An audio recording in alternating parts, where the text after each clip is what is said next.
I'd go. So recently, like just a few hours ago, I had my very first experience with Southwest Airlines, and that was a very interesting experience. I'm from Nassau in the Bahamas, and the route was from Nassau to Leonard International Airport to Fort Lauderdale Hollywood International Airport. And for anybody who knows that any route that comes from specifically Nassau into South Florida is a golden route. Any airline that flies between those two regions, whether it's Fort Lauderdale, Miami, or anywhere within South Florida, the load factor is high. There is not a seat that is empty, and these flights, cargo, bags, you name it, it's filled to the brim. So the possibility of an airline to not make money on this route is kind of difficult, and there's only a small handful of airlines that operate those routes. The likes of Bahamas Air, JetBlue, American Airlines, American Eagle. Spirit Airlines also operated this route some time ago, but they stopped. They have their own reasons why. I'm not going to get into why that happened. But now we have Southwest Airlines, who started flying here back in July 2013. After Southwest and AirTran merged, Southwest took over AirTran's route, but Fort Lauderdale wasn't a part of that. It wasn't until just a few years ago when they started flying to Nassau from Fort Lauderdale, because they realized that that is a money maker. And for Bahamians, we love to shop. South Florida is one of our favorite destinations, and it's just literally a 45-minute flight to get from Nassau to South Florida. And how, like I say, how we like to shop, and just that occasional weekend getaway, it's nothing. And we like to carry empty bags when we go over, and when we come back we have like 5 bags maybe. I can't really explain it. Seeing how this was my first experience, I had an open mind as to what I was going to expect. I contacted a few people who I know who traveled on Southwest before, including some of my family and friends, and they all told me the exact same thing. Expect pretzels and a drink, and also get to the airport early so that you can check in early. And all that is true to a point. That's why I started playing a little bit smart, because I realized that even though I wanted to get to the airport early, how I'm traveling with family, that necessarily isn't going to happen like that. And especially how Southwest has this open seating policy. Even if I get to the airport early, I'm not going to get the seat that I want. And especially how I'm an aviation person, I want a window seat. And I know even if I get to the airport early enough, I'm not going to get the window seat or the seat that I really want. So I played a little bit God and I created a Southwest Airlines account so that I can be able to check in early, literally 24 hours ahead of time. And I've done that for both my outgoing flight and inbound flight to make sure I got the seat that I want. Both times, window seat. And I've got a story to tell you all. Upon arriving at the airport, check-in was a breeze. Like I said, I checked in the day before, so all I needed was my boarding pass. Nassau doesn't have the usual electronic checking machines like in the other airports in the States, so we had to go to the counter, which is no big deal because when I got there was nobody on the line, and my flight was for 11:55 in the morning. This was December 5th, and I got to the airport about 10 minutes to 9 that morning. Yeah, it's an international flight. You have to get there early. I got my boarding pass and it had the exact same position that I was told that I was getting through the app. Since it's also an international flight, you cannot see or have a mobile boarding pass through your phone, so you just stick with the boarding pass that was given to you on the front desk. I was tracking my flight coming in from Fort Lauderdale into Nassau, and I kind of was upset that it wasn't one of the newer livery planes that I was going to be flying on, but I literally brushed that off a little bit, and then they started calling the positions to start the boarding process. And it's orderly, it's kind of confusing in a way, because even though they'll say one thing, it turns out to be another. And if you're not really paying attention, you're going to miss your boarding call. If you're in Group A and you miss your boarding call, then you have to wait until everybody else boards that's around Group B and part of Group B or Group C. Or if you checked in early and you're with a group of people who may be in Group B or Group C, you can volunteer to wait until the rest of your group is called so you all can board together. Well, that's on you. I wasn't going to do that because I want to tell you to check in at the same time I checked in. So I walked onto the plane. I tapped the little heart that was on the side of the plane door. I got my nice seat on the left side of the plane, and then I realized I didn't have my camera mount to record the full flight, so I didn't know what I was going to do. But I didn't let that bother me because I knew in the next 30 minutes I was going to be airborne to see this real Southwest experience. And then we ended up being on the ground for a whole entire hour because I can't explain it.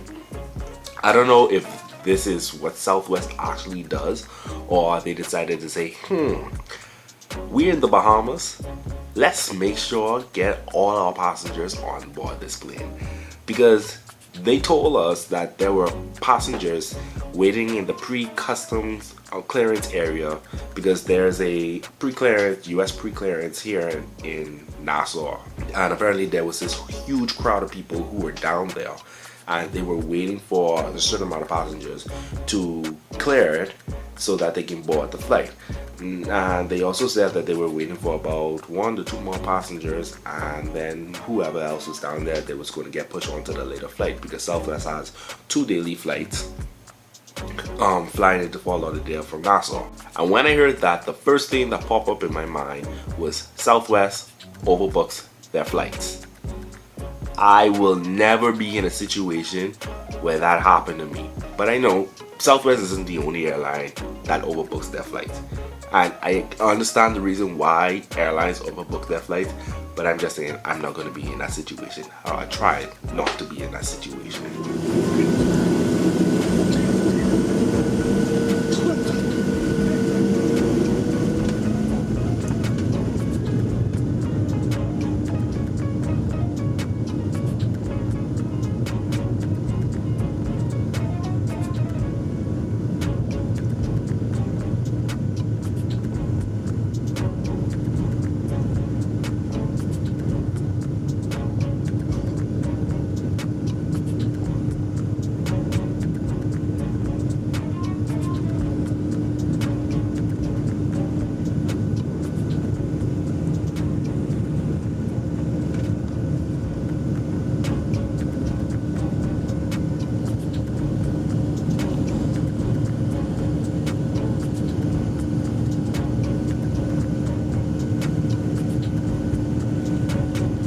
We were extremely late. Granted, when we landed in Fort Lauderdale, we were just a few minutes late, but when we took off from Nassau, we were very late. I know the pilots will make up the time in the air, but remember when I said that it's basically a 45-minute flight from Nassau to Fort Lauderdale, and within that time, the cabin crew would also have to walk the cabin, give us a little pretzels, give us a little drinks, and vice versa. That flight was literally 35 minutes, and it was 35 minutes. I flew on Bahamas Air and I flew on JetBlue. I've experienced everything when it comes to what was supposed to happen and what I was anticipating, what I was expecting from what I was told. That was, at the time, the quickest flight I've ever took on a jet to Fort Lauderdale. See, I'm having trouble trying to find the words to explain what happened because, and you may not believe me, but this is why I always record my flights. It may not be the full flight this time, but I always record it because I didn't get my pretzels. I don't even think anybody got their pretzels, but I got my drink, and I got my drink 5 minutes before we land. They were still serving drinks up until the final descent. You see all the clips. I have the clips somewhere over me right now. Cans, newspapers are trash. We also have to collect all these items before we take our seats. So again, help us out by having those cups ready for us to pick up. Make sure all your seat backs and your tray tables are the full upright and locked position. Make sure your seat belts are securely fastened. Thanks again and welcome to Fort Lauderdale. It wasn't until like 3 minutes before we land that's when the flight attendants finally managed to sit back down.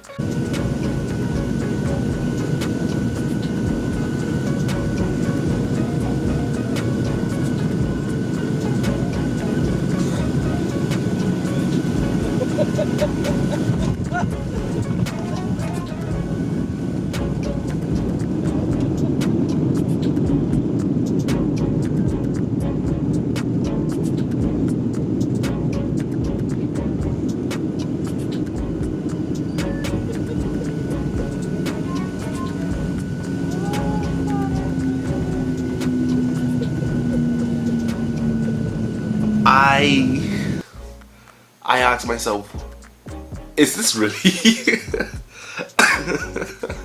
I know Southwest is a low cost carrier, but I didn't know it's that low cost. I mean, like, I enjoy the experience. I'm like, if y'all can do this every time, I don't mind flying with y'all, but I really truly was not expecting that, and that was just the going trip. I flew on the morning flight going on the 5th, and I came on the afternoon flight today on the 8th. Same protocol. I made sure I check in before the flight yesterday, and I got position A again, but I was position 40. I was really surprised that there was even more people who checked in before me, but anyways, and same old protocol.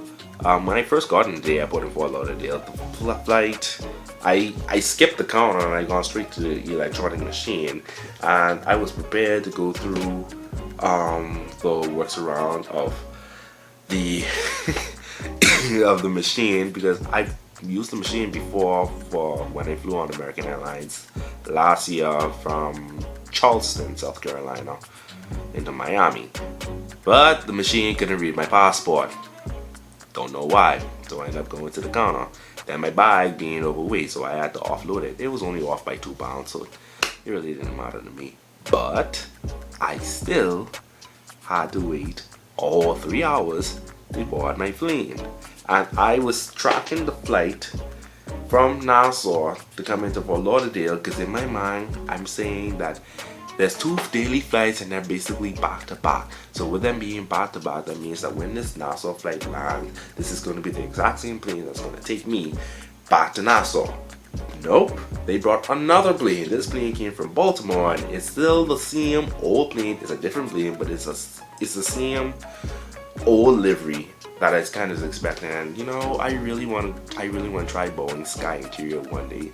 Maybe I have to go fly somebody else, maybe Delta, whenever I go to Seattle. 2020, I guarantee it. But they got all the boarding. They made the announcements that pre-boarding was going to start, and anybody in Group A can start assembling. One side on the right, one side on the left, and they started calling the pre-boarding the people in the wheelchairs, and then they stopped. And we were standing there for about 20 minutes because we didn't know what was going on. And it wasn't until, just like what happened back in Nassau, but instead, this really confused me, because when they told us, because back in Nassau, they didn't outright told us what was happening in Nassau. They just said that they was waiting for a few more people, and then it was going to put the people on a later flight. This is right now the later flight. They outright told us that, hey, if you have no plans whatsoever, or if you have flexible plans and can take a flight tomorrow, go right ahead and come to us, and we will give you a free voucher and you will be compensated. They overbooked the flight, yes, of course, by 1. By 1.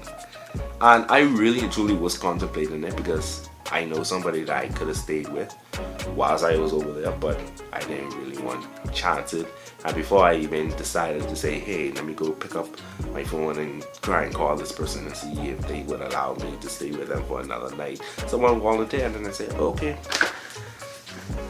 And it still took another 10 minutes in order for us to start boarding.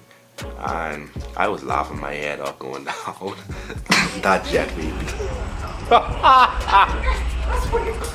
Because I got sick over there, and I'm still sick now. My voice is changing, and I honestly still didn't know what to expect. I'm still expecting I honestly didn't know what to expect on that Southwest flight. I was still expecting my small soft drink and my pretzels, and that never happened. The flight attendants and the flight officer told us while we were pushing back that this was going to be an extremely short flight. So snacks and beverages is not going to happen. And I said to myself, yeah, y'all said that the last time and y'all still attempted to serve snacks and beverage. Oh, I underestimated them.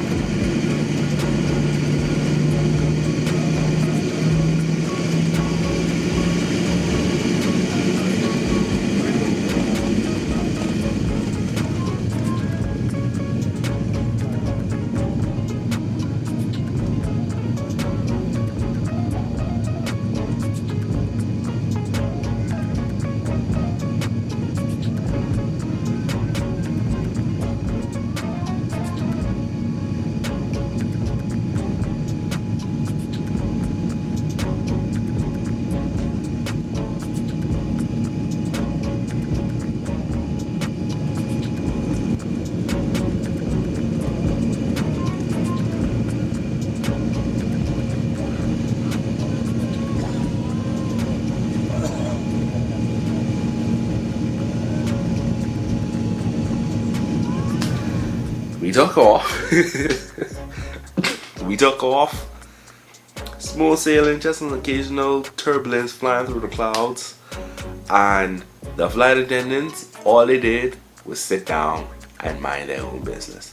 The only time I saw them get up was when they was handing over the custom forms to all the international passengers who weren't from the Bahamas. And that was basically it. When we landed, the flight was only 30 minutes.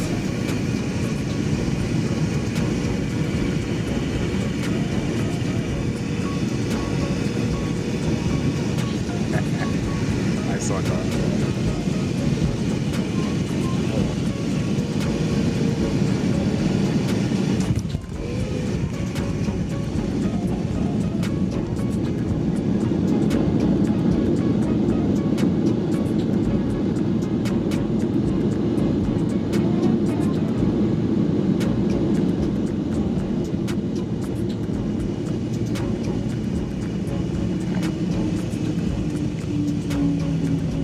That now is by far the shortest flight I've ever been on. My flight from Nassau to Freeport is still longer than my flight from Nassau to Fort Lauderdale. If you don't believe me, check it right here. I see why a lot of people choose Southwest, and I honestly don't understand what Southwest, how they operate. But whatever they're doing is actually working, even as confusing as it is.